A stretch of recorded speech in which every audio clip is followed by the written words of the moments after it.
अस्सलाम वालेकुम, खुश आमदीद नाजरीन।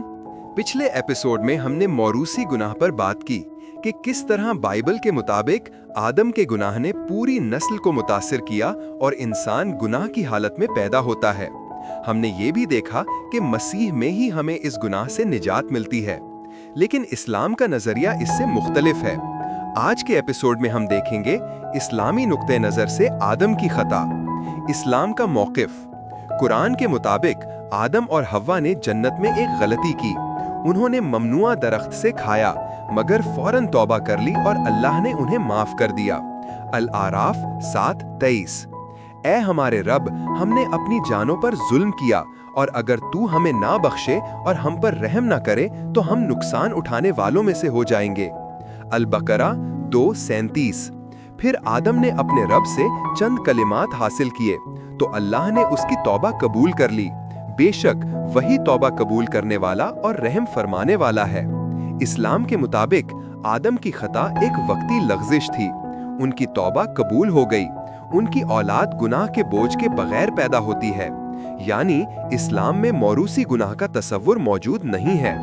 यहाँ एक सवाल पैदा होता है, अगर आदम का गुनाह खत्म हो गया और उनकी औलाद मासूम पैदा होती है, तो फिर दुनिया में बदी, मौत और गुनाह क्यों पाए जाते हैं?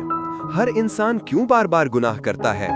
बाइबल का जवाब इससे ज्यादा हकीकत पसंद लगता है। रोमियो 5:12।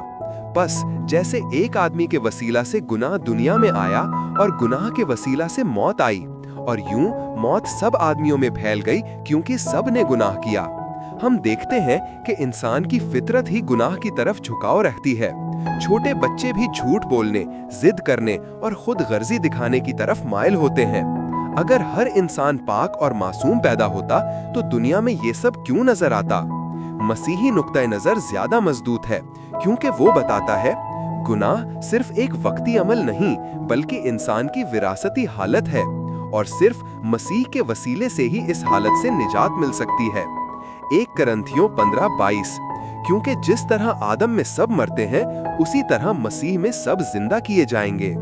नतीजा तो आज हमने देखा कि इस्लाम आदम की खता को वक्ती लग़्ज़िश मानता है, जबकि बाइबल हमें बताती है कि आदम के गुनाह ने पूरी इंसानियत को मुतासिर किया। ये फर्क हमें एक अहम सवाल तक ले जाता है, क्या इंसान महज अपनी तौबा और नेक आमाल से निजात पा सकता है, या हमें वाकई एक निजात दहिंदा की जरूरत है?